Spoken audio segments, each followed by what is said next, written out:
Shalom, a paz do Senhor. Esse é mais um programa Primeira Onda e é um prazer estar com vocês. Eu quero desejar a você que você seja muito bem-vindo, que esse bate-papo seja extremamente agradável para você, para que você possa compartilhar não só sozinho, mas também em família, com seus amigos, que você possa ter um desfrute de qualidade, assim, de programa preparado com muito carinho para você. E eu quero trazer para o nosso papo já agora o meu amigo Amós, né, Amós? Hoje nós estamos aqui com um assunto muito importante, muito interessante. Vamos dialogar com um amigo também, né, de longa data, e certamente vai contribuir bastante aqui com o nosso diálogo. Exatamente. Bom, galera, o assunto de hoje é um assunto que para o pentecostal é complicado. Mas a nossa ideia nesse programa é mostrar para você que existe esse diálogo e a proximidade não é tão distante, né, mas é mais perto do que a gente imagina. Com certeza. E para conversar sobre o assunto de hoje é uma pessoa extremamente especial. Um amigo muito querido que nós temos, pastor André França, que está aqui conosco. Ele é pastor na primeira igreja presbiteriana aqui de Itaperuna, também é formado em teologia, ele é pós-graduado em ensino religioso e vai estar debatendo aqui conosco nessa série sobre teologias comparadas. Nós vamos falar sobre a teologia reformada. Seja bem-vindo, pastor André. Satisfação toda minha, que prazer estar aqui com vocês, Felipe, meu querido amigo Amós Jobim, pastor. É uma satisfação muito grande, é um prazer a gente, quando você disse que é um assunto complicado, a gente vai procurar descomplicar. Exatamente. Vamos começar então o nosso programa. Pastor André, a gente sempre começa assim, apresentando a vertente, né? Então, o que é a teologia reformada? Quais são as bases teológicas da corrente? É interessante que a teologia reformada, todos nós deveríamos ser, na essência, reformados, né? Porque ela surge justamente, tem o seu ápice no século XVI, com o evento lá que aconteceu com Martinho Lutero. Em especial, a data de 31 de outubro de 1517, quando foi pregado as 95 teses, justamente convidando, na época, a Igreja Romana, né, os teólogos romanos, para justamente discutir aquele retorno para as Escrituras. Então, aí depois, a teologia reformada surge com esse nome, porque já tínhamos pré-reformadores. Se você observar a ideia de Lutero, não era ter ali uma divisão, era justamente um retorno para as Escrituras. Tanto é que se você observar nas 95 teses dele, ele tem ali a 38ª, por exemplo, em respeito à autoridade papal. Então, assim, você observa que a ideia era convidar a igreja, mas o cisma foi inevitável, né? Aconteceu ali, então tinha pré-reformadores bons que já pensavam, já falavam sobre isso. John Huss, por exemplo, foi queimado com suas literaturas, né? E preso a elas, e falou que não ia negar, não ia se retratar, e falou que ali estava morrendo um ganso naquele dia, mas nasceria o cisne depois, 100 anos depois veio Lutero, né? Aquele javali selvagem, foi apelidado dessa forma. Ele enfrentou, e assim, daí surgiu Zwingli, depois Calvino, já ali bem próximo, no século XVI, e a teologia foi compilando, foi crescendo, foi desenvolvendo e surgindo as igrejas chamadas reformadas, e por isso que é chamado de reforma protestante, porque houve esse protesto, houve essa teologia baseada em tudo isso, porque se você pegar a ideia ali da fé reformada, ela começa tem esse ápice, né, com Lutero. Depois Calvino foi o grande cara que sistematizou, né, usou suas interpretações, e aí foi crescendo, desenvolvendo, e nós estamos aqui hoje. Mas eu queria aproveitar, porque tanto o João Calvino quanto o Jacó Armínio, que foram os grandes desenvolvedores das teses que, dentro do movimento protestante, hoje em dia, né, é o que a gente tem mais proeminência, eles de certa forma, falaram praticamente da mesma coisa. A gente hoje, muito fomentado pelos seguidores desses dois, a gente acaba divergindo, não é verdade? Mas no princípio é bem parecido, né? O Armínio, assim como Calvino, fizeram importantes comentários bíblicos, foram teólogos sistemáticos, que abordaram a fé cristã de uma maneira muito responsável e, em certa medida, a discussão que é feita por seus seguidores, pelos seus discípulos, né? Inclusive de colocar um contra o outro, né? E é muito interessante a gente perceber que muito da teologia calvinista oferece uma base profunda para o arminianismo, né? No que diz respeito à teologia da salvação, da redenção. Então, assim, se existem divergências, são divergências que apareceram depois, né? E eu penso que mais importante que o conflito é a gente compreender que essas teologias, primeiro de tudo, procuram trazer o povo de Deus para uma verdade bíblica, que é qual? Que Jesus Cristo salva através da fé, não por meio das obras. Legal, legal. Você está percebendo que o assunto está ficando gostoso, né?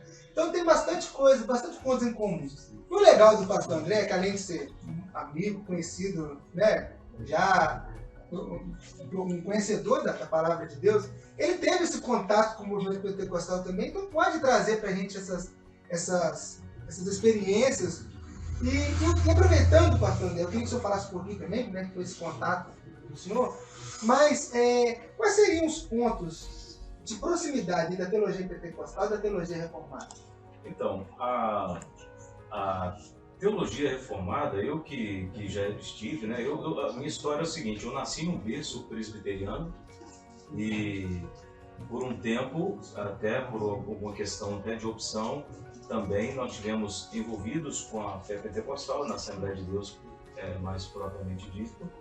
E isso foi um período muito bom que eu passei com os irmãos, e até hoje eu tenho um carinho, um respeito muito grande, né, por vocês assembleanos, por nossos irmãos assembleanos, e que até hoje ministro, vou pregar, tem agendas em outras igrejas, assembleias, outras igrejas que a gente sempre está pregando justamente pelo respeito que a gente tem, boa parte da minha família, da Assembleia de Deus. Então a gente tem que tratar isso primeiro com respeito. Naquilo que nos diverge, a gente tem que saber também o diálogo, tem que saber conversar.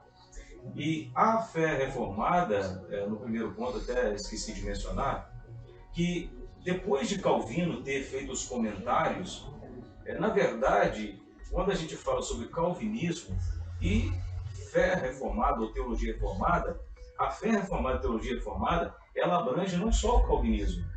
Ela começou também com a igreja luterana, a igreja anglicana, outras igrejas históricas também, batistas, que tem no mundo muitas batistas reformadas, que adotam a fé reformada. E o calvinismo é só uma parte dessa questão fé reformada. Hoje até é um movimento, né? Um pouco posterior. Né? Exatamente. Calvino ainda era criança quando Lutero entregou as 95 teses.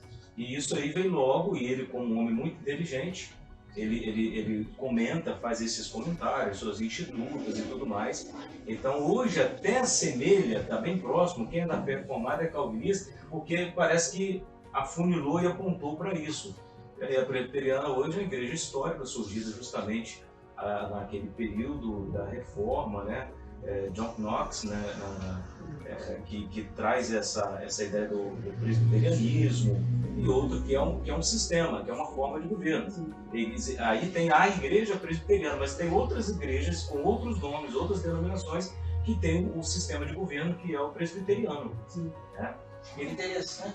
Pode só, cortando aqui, desculpa. Se você observa, por exemplo, a igreja presbiteriana e a igreja luterana, que são igrejas reformadas no sentido histórico, a gente percebe que há uma distinção. A igreja luterana, por exemplo, em termos litúrgicos, ela é bastante próxima da liturgia católica. Sim. Né? Exatamente. Então, assim, de fato, é muito interessante, porque no Brasil, quando a gente fala, você pontuou bem, né, de reformado, parece que são apenas os calvinistas, né? Ou aqui no Brasil, mais especificamente, os presbiterianos, né? E boa parte aí do calvinismo está dentro da igreja presbiteriana. né? Então, assim, é interessante a gente fazer essas comparações, né? Bacana. Então, porque até um entendimento e até uma boa oportunidade para a gente explicar, porque colocam coisas na conta da igreja presbiteriana, por exemplo, e na conta do calvinismo, que não é. Por exemplo, tem uma frase que diz assim, uma vez salvo, salvo para sempre. O camarada pode fazer o que quiser, pode fazer, isso é uma bobagem. Nós temos a ideia de uma vez salvo, salvo para sempre, é justamente o fato daquele que é salvo, é quando Jesus fala assim, aqueles que o Pai envia a mim, de maneira alguma os lançarei fora. Aquele que iniciou a boa obra vai completar. Então ele não vai perder. João 10, as minhas ovelhas ouvem a minha voz e me seguem. O camarada que veio, entrou, saiu, fez o que quiser, esse não é salvo. O próprio Jesus fala que ele é o penhor dessa nossa salvação. Exato, Se ele se coloca como garantia... Tem um teólogo arminiano, que é o Rodrigo Calça Lemos, que ele escreveu um livro muito interessante, chamado A Segurança Eterna da Salvação. Ele fala justamente sobre isso. Nesse ponto, a gente ouve esse tipo de frase, e não compreende, né? Uma vez salvo, salvo para sempre. O arminiano às vezes ouve isso e fala, poxa, eu posso fazer o que eu quiser que eu estou seguro. Mas não é bem isso não. Né? O salvo, ele tem a vida transformada e a partir de então ele vai viver numa comunhão com Deus, que é o que garante a sua salvação. No arminianismo, o camarada que se desviou, né, é justamente aquele, né, que, por outro lado, é questionável a sua experiência com Cristo. Peraí, será que ele foi salvo mesmo? Então, assim, no fim das contas, a gente está mais próximo do que parece. Porque se as palavras de Jesus foram essas, de que aqueles que vêm a mim, de maneira alguma lançarem fora, porque o salvo ele vai passar por uma transformação. As ovelhas vão seguir a voz. Jesus também falou certa vez o seguinte, que naquele dia, muitos dirão, Senhor, no teu nome profetizei, preguei, fiz milagres, maravilhas. E olha que não é gente pequena não, é gente, né, grande, que fez grandes milagres. Apartar de mim que eu não vos conheço. 1 de João, capítulo 2, a partir do versículo 18, ele vai falar do espírito do anticristo que está no meio de vós. Ele fala, aqueles que saíram do nosso meio não eram dos nossos, porque se fossem dos nossos, permaneceriam conosco. Então, as boas obras não salvam, mas é a atitude que é salva. Então, a gente vai sempre pregar. Aí você tem que olhar os extremos. O calvinista, aí tem o hipercalvinista, que fala assim, não precisa nem de pregar o evangelho, cruza os braços que os eleitos vêm. Isso a gente não defende, nem por Calvino foi defendido isso. Porque, pelo contrário, quando você estuda o protestantismo brasileiro, você vai ver que os huguenotes foram os primeiros missionários protestantes que chegaram no Brasil. Os mártires, né?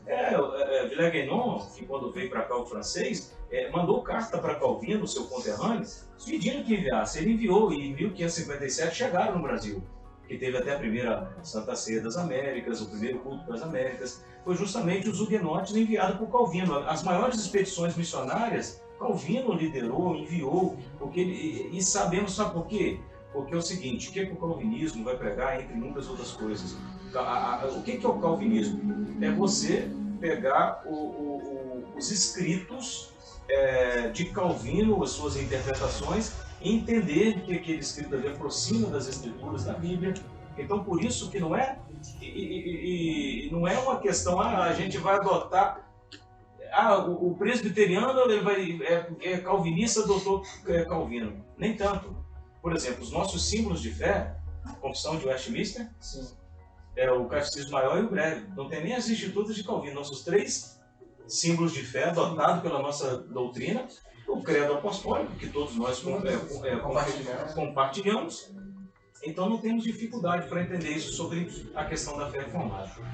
E aí criou, dentro desse evento após a teologia reformada, os 5 solas que nós conhecemos. Sola Escritura, Sola Gratia, Sola Fide, Solus Cristo, Solo Deus Glória.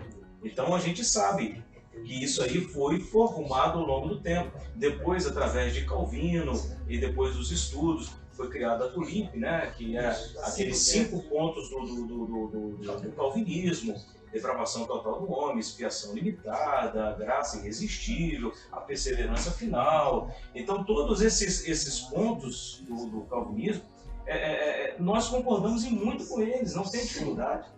E quando ele pede aqui sobre o ponto, como você disse muito bem, os alunos depois, que criaram esses problemas com Jacob Armínio, por exemplo. E Jacob Armínio, por exemplo, fala que não viu um cara que interpretasse tão bem as escrituras como Calvino. Então, assim, aí criaram esses problemas. E hoje, o que nos assemelha, por exemplo, a Trindade, a sua pergunta, a Bíblia como a palavra de fé, de regra e prática, nós concordamos com ela, que Jesus Cristo morreu pelos nossos pecados, a salvação está por meio dele, ele é o único mediador entre Deus e os homens. Ele virá e voltará para a sua segunda vinda, então nós concordamos. Nós temos mais hermenêutico, o histórico gramatical. Exatamente. Então nós temos mais coisas que assemelham, que nos unem, do que nos separam. Sim. O interessante a gente pontuar também é que a nossa percepção pentecostal do que é o arminianismo, por exemplo, é bem distorcida. Sim. Quando o pastor André está falando que existem muitos pontos parecidos, existem mesmo, porque, ao contrário do que a gente aprendeu, eu não quero culpar ninguém, mas é um processo de anos dentro do movimento pentecostal. A gente acha que quando Armínio fala de perda de salvação, ele fala de escreve o nome do livro da vida, apaga o nome do livro da vida, escreve o nome do livro da vida. De manhã estou salvo, não. Ih, pensei, acabou, perdi a salvação. Não, irmãos, calma. Ele está falando de uma apostasia frontal a Deus, a se posicionar contra. Neste sentido, consciente, deliberadamente, direto a Deus. Então você abre mão dessa salvação, graças. Inclusive, essa semana saiu uma entrevista que o Gutierre Siqueira, um expoente aí da teologia pentecostal, fez, e ele respondia justamente sobre a perda da salvação, que quando acontece na visão arminiana, é fruto de um processo de esfriamento da fé, como, por exemplo, mostra lá na Epístola aos Hebreus. É o camarada cujo coração está se tornando tão ímpio a ponto de se tornar um inimigo de Deus. Então, assim, quando acontece, né, a perda da salvação, né, não é uma coisa da noite para o dia, de uma hora para outra. É o resultado final de um esfriamento da fé. Então, é nestes termos que o arminianismo defende a perda da salvação, e não nessa gangorra espiritual que algumas pessoas acham que é. Né? Me santifiquei, estou salvo, Jesus pode voltar agora. Acabei de pecar, perdi a salvação, se Jesus voltar, eu fico na terra. Então, não é bem assim. Que seria, de fato, uma apostasia, né? Exatamente. Uma coisa consciente. É uma apostasia deliberada, né? Como diz lá em Hebreus, né? Se pecarmos voluntariamente, né, já não restará para nós expectação alguma, senão a do horrível lago de fogo. Então fala de uma apostasia de verdade, um abandono deliberado, consciente e intencional da fé. Existe uma frase, se eu não me engano, do C.S. Lewis, que eu acho perfeita. Ele fala, quando chegarmos no céu, Armínio e Calvino estarão lá debatendo e conversando. Conheça João Calvino, a sua fala é preciosa. Ele é um irmão em Cristo, não é um inimigo da fé. Exatamente, e a gente sempre vai defender, a gente vai sempre pregar o evangelho, sabe por quê? Porque o próprio Calvino interpretou dessa forma, entre outros teólogos da fé reformada, dizendo que nós temos que pregar o evangelho sempre, porque a fé vem pelo ouvir a pregação do evangelho, e o Espírito Santo é que vai convencer a pessoa. Então, nós somos instrumentos para isso. Até quando temos aquela frase assim, Deus vai chamar os seus eleitos, é justamente através. Então, por isso que nós temos que pregar, e não está escrito na testa de ninguém. Nós temos que ir, chamar, pregar a tempo, fora de tempo, e cumprir com o ID, a missão de Jesus. E deixar o trabalho para as pessoas. Então, isso é mentira quando falam e querem botar na nossa conta. A predestinação, por exemplo, a predestinação, a espinha dorsal da igreja presbiteriana não é predestinação, é soberania de Deus. Exatamente. Então a predestinação é um dos ramos que é estudado, falado, e ela que aparece na Bíblia. Essa palavra aparece na Bíblia. Como a livre-arbítrio, por exemplo, não tem na Bíblia. É um entendimento que se tem, né, dessas questões. Eu sei que o assunto é muito vasto, a gente tem que marcar um outro programa para poder discutir tudo isso. Gente, o tempo voou, cara. Voou. E como você está percebendo, a gente tem esse cuidado de ter esse contato com a palavra de Deus, que é a nossa base, é aquilo que nos fundamenta. Nós divergimos, mas somos irmãos dentro da fé. E para te apresentar um material de qualidade, uma mostra um recado para você. Nós estamos aqui apresentando a Bíblia de Estudo Renovare, que é uma Bíblia que contém notas de rodapé, notas explicativas a respeito da espiritualidade cristã. Se você deseja viver uma espiritualidade cristã saudável, à luz do que grandes homens e mulheres de Deus viveram na história da tradição cristã, essa Bíblia com certeza é uma ferramenta indispensável. É isso aí. Então, se você quiser adquirir a Bíblia Renovare, aponte o seu celular para esse QR Code que está na sua tela e você pode ter acesso e poder adquirir ela. Eu tenho certeza que vai ser bênção para a sua vida, tá? Caminhando para o final, chegou o final do programa. Vamos ter que marcar um outro dia. Com certeza, foi um prazer estarmos juntos aqui. Eu vou começar com o pastor André, depois a gente termina com o pastor Amós. Como que a gente pode, pastor, fazer um diálogo entre a teologia pentecostal e a teologia calvinista reformada, né, para o crescimento sadio da igreja do Senhor? Esse diálogo é como nós estamos fazendo aqui agora. É um desserviço que muitos hoje brigam nas redes sociais. Eu tinha até algumas páginas que eu seguia, que eu saí dela, porque é um desserviço para a igreja, para o reino de Deus, as brigas que não vão chegar a nada. Tanto é que isso está há 500 anos. É verdade. Há mais de 500 anos. Dessa forma, e são pontos diferentes. E não há dificuldade, isso não implica na salvação. Nós temos que manter um diálogo daquilo que é realmente bíblico. E para finalizar, o que eu falo para os irmãos sempre que me perguntam do meu relacionamento com outras denominações? A gente tem que olhar que aquilo que é questão primária e questão secundária. As questões primárias é o que vai definir se estamos convivendo com igrejas irmãs genuinamente evangélicas, são pilares do evangelho. Por exemplo, só Cristo salva, só a Bíblia é a regra de fé e prática. Então esses são pilares. Se remove um desses pilares, complica a nossa vida, a nossa irmandade. Então esse é o problema. Questões secundárias. Batismo. É por aspersão, por imersão? O ladrão da cruz nem batizado foi. Então para nós presbiterianos, são dois sacramentos, a ceia e o batismo, que nós cumprimos tranquilamente. Agora as pessoas querem implicar em coisas que não são primárias. Na sua igreja, a Santa Ceia, são todos os dias? É uma vez por mês? 2 vezes? Isso não implica na nossa... Isso são questões secundárias. Então não são questões que vai dar um desvio teológico que a ponto de implicar com a nossa salvação, com aquilo que as Escrituras dizem para a gente. Então o diálogo tem que ser mantido dessa forma. A gente olha para as nossas igrejas. Obviamente, nós temos hoje, por exemplo, uma igreja que muito assemelha a gente pentecostal, a Igreja Assembleia de Deus, que é uma igreja histórica, hoje considerada por nós, presbiterianos, pelos reformados. Podemos ter algumas divergências? Podemos, mas em muitos nós assemelhamos. A igreja que tem a sua estrutura, por exemplo, reconhece a liderança de pastores, presbíteros, evangelista, diáconos. Então, assim, em muitas outras coisas a gente se assemelha. Então, as questões secundárias, a gente vai estar depois discutindo em outro momento. Eu sei que tem pontos aqui que, é claro, não vai dar para a gente falar aqui agora, sobre a atualidade dos dons, o cessacionismo, dom de línguas, entre outros dons, que a gente pode voltar num outro momento, discutir e mostrar isso aqui sem nenhum problema, sem nenhuma ofensa, sem nenhuma afronta, sem nenhum problema. Então, nós amamos, respeitamos e, obviamente, você vai encontrar um caso ou outro ali divergente sobre isso aí. E esse diálogo pelas redes sociais e a ascensão e assim, a divulgação, a propagação da fé reformada hoje, desse sistema de calvinismo, você vê que hoje com o advento da internet, as redes sociais, Hernando Dias Lopes, Augusto Nicodemos, esses grandes mestres que surgiram, que estão surgindo ao longo desse tempo, e mostrando e podendo ter um diálogo, a gente conhecer isso. E hoje a facilidade de você estudar, olha aqui a nossa volta. Verdade. Na minha época de adolescente, eu não tinha acesso a isso tudo aqui, não tinha acesso à internet, ao celular. Era muito dificultoso para a gente estudar e aprender e buscar alguma coisa, alguma fonte. Hoje, graças a Deus, as igrejas pentecostais têm surgido como Assembleia de Deus com bons seminários, bons livros, bons teólogos, como vocês, por exemplo, que estão aqui do lado aqui. Que Deus abençoe a vida de vocês. Eu acho interessante a fala do pastor André, concordo plenamente. A gente precisa primar por aquilo que é ponto pacífico, ponto de fé.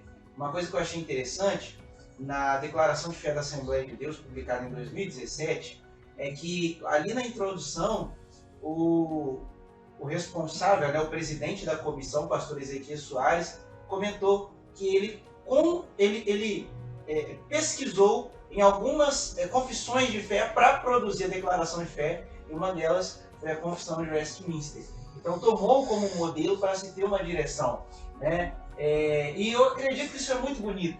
A gente vê figuras, por exemplo, como o reverendo Hernandes Dias Lopes, pregando em eventos na Assembleia de Deus. A gente vê teólogos pentecostais, como por exemplo Craig Keener, Gordon Fee, sendo publicados e pesquisados por teólogos reformados. E eu penso que aí está o caminho para um bom diálogo. É a gente entender que nós não somos inimigos e que em ambas as tradições existem pontos que podem ser complementares, edificantes e podem fortalecer a Igreja de Cristo. Afinal de contas, o que é o trabalho teológico, senão exatamente o desejo, né, de um amante da palavra de Deus de fortalecer o povo de Deus. E como povo de Deus, podemos ser abençoados pelos irmãos reformados e, quem sabe, também abençoados. Amém. Chegamos então ao final do programa. Foi um prazer ter você aqui conosco. Divulgue esse programa, passe para os seus amigos, seus conhecidos. Você vê como é que o contato com outros pensamentos é primoroso.